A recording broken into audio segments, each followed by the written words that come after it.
Have you ever stopped to think? Who's really watching you at work? Are you treating people with the same respect, regardless of their position or the clothes they wear? Because believe me, sometimes, the ones who seem invisible are exactly the ones who see the most. The story you're about to hear isn't made up. It really happened, and it turned an entire company upside down. What was supposed to be just another regular week, the kind where the coffee breaks are routine and the corporate smiles are rehearsed for the bosses, ended up becoming a silent test.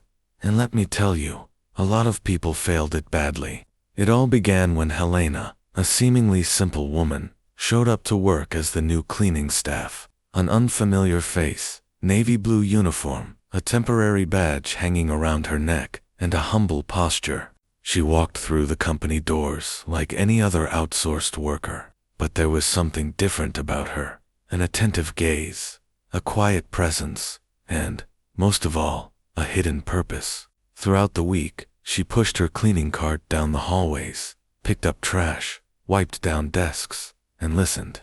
She observed behaviors. She felt the sting of indifference from people who barely glanced her way.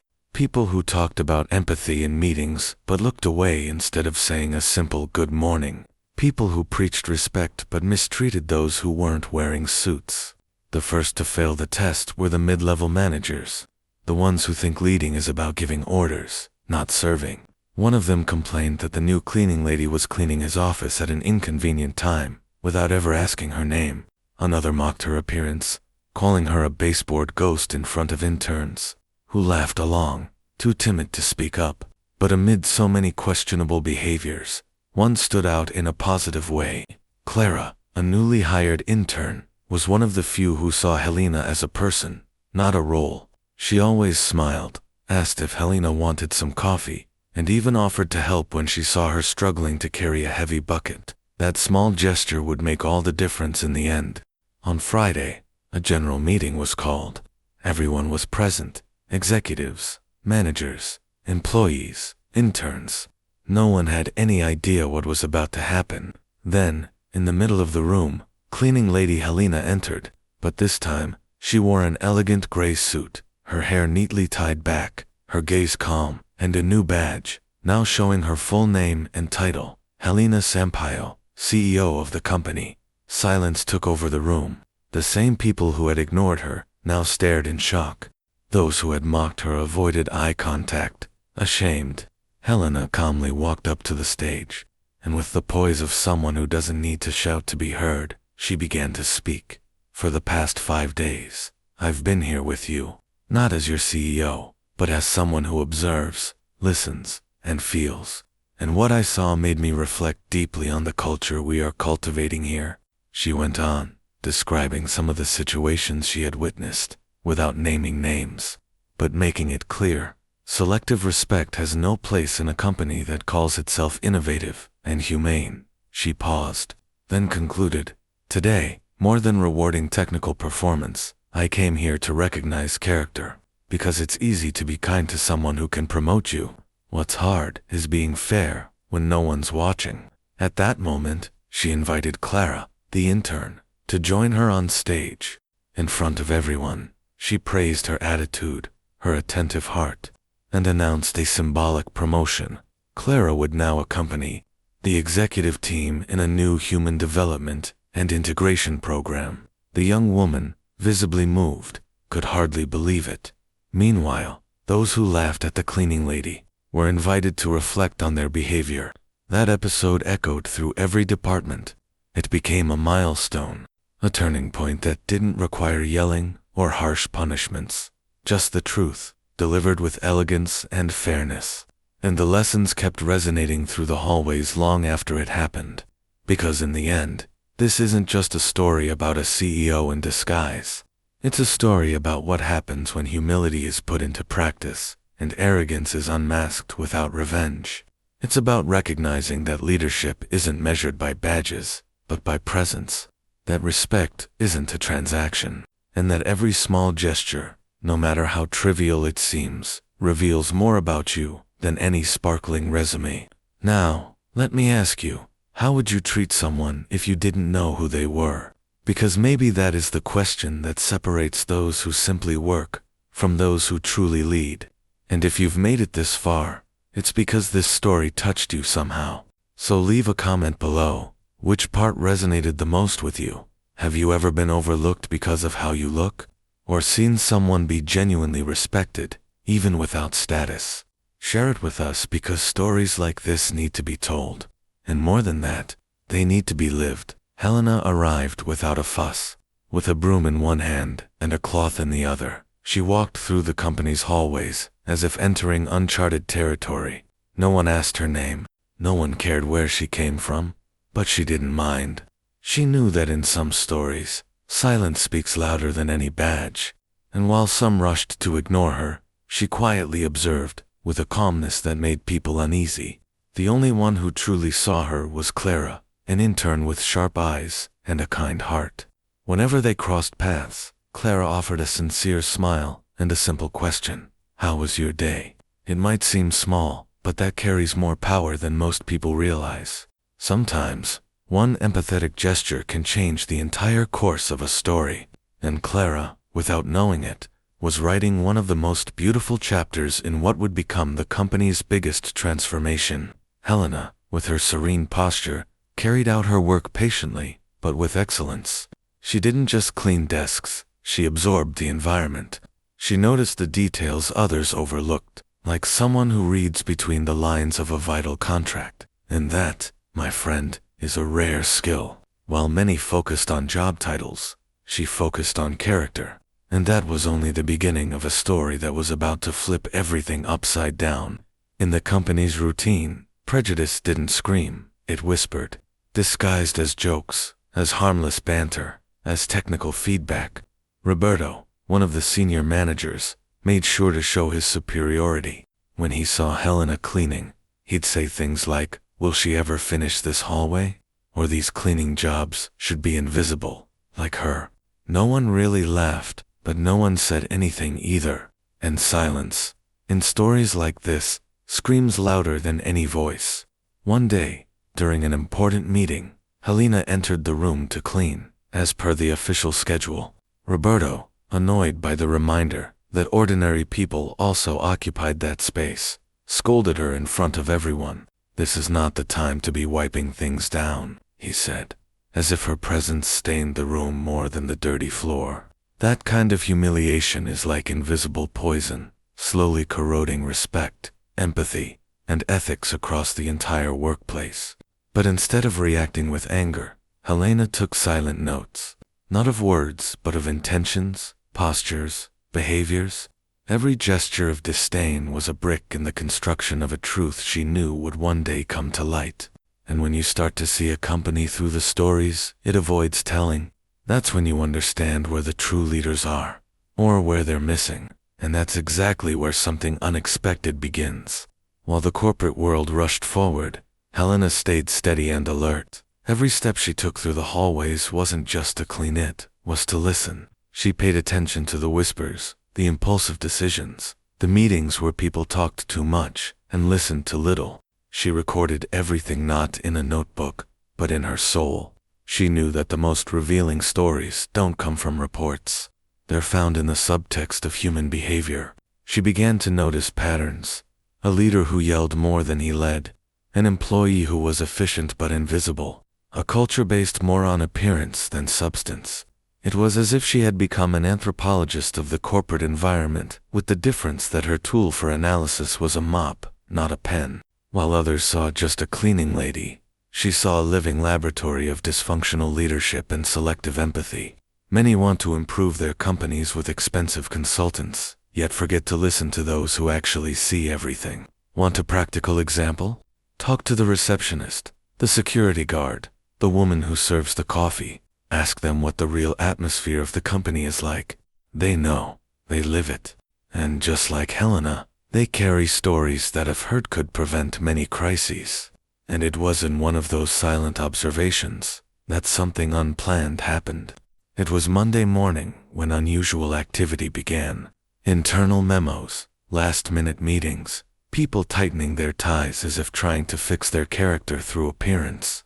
The board was announcing the arrival of the new CEO, Naturally, everyone expected an imposing figure, perhaps someone with an MBA from the US, stiletto heels, and a commanding expression before even speaking. The expectation was power, but what arrived was presence. Helena entered through the same door as always, but this time she wasn't carrying a bucket or broom. She wore a modest suit, her hair tied back, and carried the posture of someone who never truly lowered her head. The silence was instant. It was as if time froze to make room for collective shock. That woman, whom many had ignored or mocked, now walked toward the center of the room as the new leader. A twist worthy of the stories we swear only exist in movies. The most surprising part: Helena didn't smile, she didn't gloat. She simply looked each person in the eyes, as if she already knew what each had to offer or to hide. And in that frozen moment, one thing became clear: respect is not about status, it's about attitude. And some people only understand that when the badge changes color. But what she revealed next turned that silence into embarrassment and later, into deep reflection. Helena took a deep breath before speaking, as if holding a heavy truth for too long. She revealed she had been there all week, disguised as a cleaning worker by her own choice. Her goal: to understand the essence of the company beyond goals, profits, and reports. She wanted to feel firsthand how the invisible were treated. And that's when many began shifting uncomfortably in their seats, trying to hide the discomfort now louder than any excuse. She spoke calmly, yet firmly. She pointed out dehumanizing practices, cruel jokes disguised as feedback, decisions that favored ego over team. Helena didn't generalize. She named names. She described situations with precision, like someone who had watched every story unfold from the front row. And she explained that her mission as CEO would not be just to grow the company, but to heal its culture, rebuild respect, and remind everyone that ethics cannot be outsourced. Many think leadership is about delivering polished speeches or cold results, but Helena showed that true leadership begins when you have the courage to step down from the pedestal, listen to those no one listens to, and actually do something about it. Her presence there wasn't punishment, it was a mirror. And while many were still trying to process what they had just heard, she announced that the change was already underway. Helena, carrying years of experience and quietly observant silences, finally took the floor in that decisive meeting. Her voice was calm, but each sentence carried a weight that couldn't be ignored. Instead of blaming or pointing fingers, she began by highlighting small acts of greatness she had witnessed behind the scenes, gestures often overlooked by those in higher positions. She made a point of praising Clara, the young intern who, even under pressure and the anxiety typical of someone just starting out, chose kindness every day. A sincere smile, a respectful good morning, a quiet, unscripted act of help. For Helena, these gestures said more about leadership than any PowerPoint presentation. Clara, she said, had demonstrated a rare kind of intelligence, emotional intelligence. Helena also mentioned other employees from security to maintenance, from reception to the kitchen who, even without titles or golden badges, carried in their eyes the dignity of those who know that respect is not demanded, it is offered. People who, quietly, helped coworkers, cleaned up others' messes without complaint, and kept the workplace alive with attitudes that don't fit into quarterly goals. To her, these were the true invisible pillars holding up the company's daily life. But Helena didn't stop at praise. With the same resolve she used to highlight the good, she called out the harmful. She didn't generalize or beat around the bush. She named toxic behaviors, described scenes where those in leadership acted with arrogance, disdain, and even humiliation. She spoke about how some deliberately ignored cleaning staff or treated interns as irrelevant. She shared how she herself, disguised as a janitor, had been the target of jokes and judgmental stares. There was no anger in her words. There was truth. She made it clear that her intention was not to expose anyone out of vanity or vengeance, but to hold up a mirror, to show that an organizational culture is not built with pretty values hanging on the wall, but with small daily choices, and that the way someone treats those who can offer nothing in return reveals more about their character than any resume ever could. The impact was immediate. The silence in the room said more than any excuse could. Some avoided eye contact, others bowed their heads, visibly uncomfortable. But in that discomfort, something new was born: awareness. Helena concluded by saying that if the company truly wanted to evolve, grow sustainably, and become known not just for innovation, but for humanity, it needed to relearn how to listen. And more than that, it needed to listen especially to the muffled voices, those long ignored, simply because they weren't in the right position. Voices like hers, like Clara's, like so many others who sustain the company culture invisibly. But essentially, Helena's words didn't stop at the speech. They became action. That same day, the board announced that Roberto would be removed from his position for a behavioral reassessment, not as a public punishment, but as a clear sign. Respect is non-negotiable. And that shook the company to its core. Many finally understood that the stories that used to be silenced would now have voice and consequence. The company, which had ignored the signs for far too long, began to act. Clara, the intern, who dared to be kind amidst the chaos, was promoted. She was now part of a strategic team, responsible for bringing in a broader vision, one that sees beyond mere results. It became clear that empathy isn't weakness, it's a valuable asset. And for those who think kindness leads nowhere, Clara became living proof that the world still rewards those who act with heart, even if it seems naive. Additionally, the company immediately launched a series of training programs on empathy, emotional intelligence, and active listening. It was the beginning of a new cycle, one where job titles carried less weight than humanity. And while the trainings were announced, an even bolder idea was brewing, something that would turn the logic of power upside down. A few days later, Helena presented a proposal that surprised even the most seasoned professionals: the program Eyes That See. The idea was simple, yet revolutionary. Every employee, including executives, would spend a day working in operational roles. No VIP lounges. It was time to put on the uniform, roll up their sleeves, and experience firsthand the lives of those who keep the company running from behind the scenes. Real stories would take center stage, with or without a badge. Imagine the CFO mopping the reception floor, a product manager serving coffee in the cafeteria, an HR leader cleaning a meeting room. This wasn't punishment, it was experience. It was sensitivity in action. Many cried, others were stunned. Some sat in silence for hours afterward. The goal wasn't to shame, it was to teach. You can't lead effectively without first understanding those you lead. And something powerful began to happen.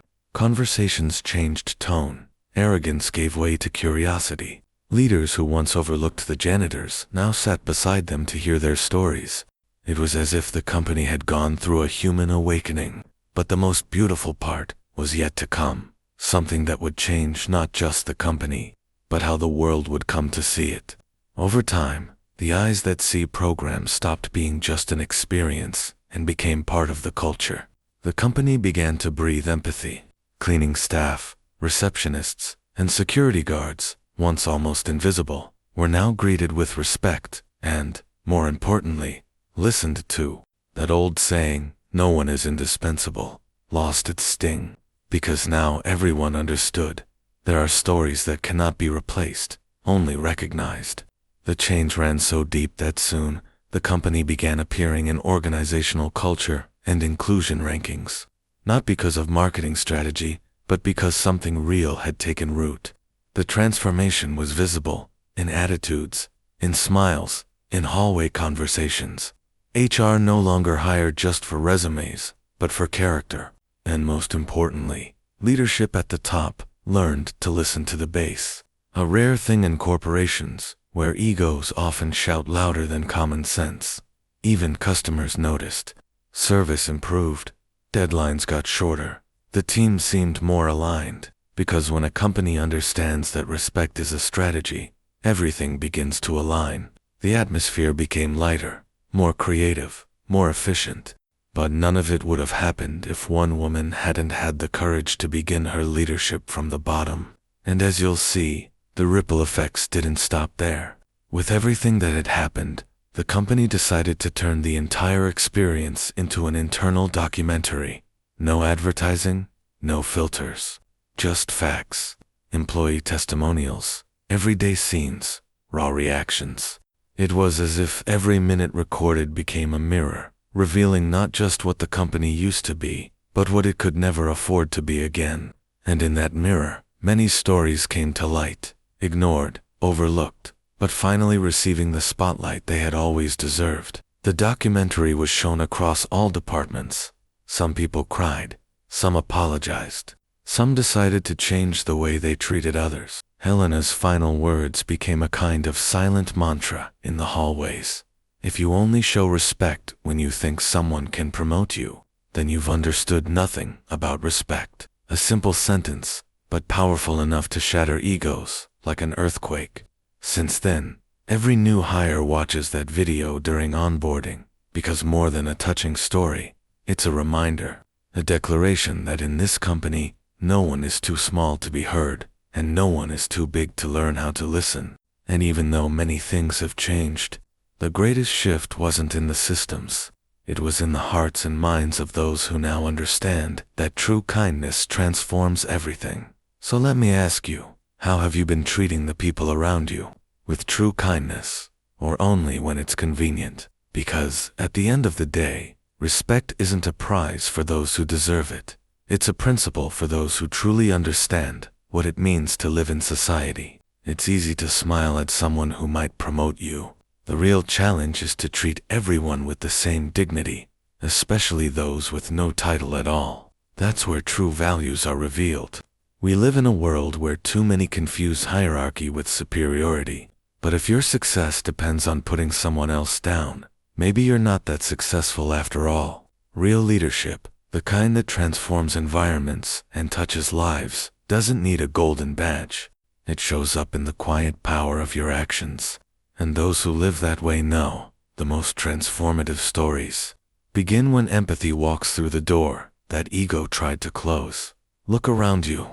How many people do you see every day without knowing their names? The cleaning lady, the security guard, the quiet intern in the back. How many incredible stories are right there, waiting for a little attention to blossom? The world doesn't need more grand speeches. It needs small gestures that remind us everyone matters. Because a company where the janitor is invisible is one where ego screams louder than purpose. What if it were you being ignored? What if your brilliant journey was being erased by prejudice disguised as corporate standards? We've gotten so used to judging by appearances that we've forgotten how to truly see. How many talents, how many insights, how many solutions are wasted every day because someone decided only those in suits deserve a voice? The story you just witnessed isn't just about a cleaning lady. It's a mirror, a call to action, a wake-up call.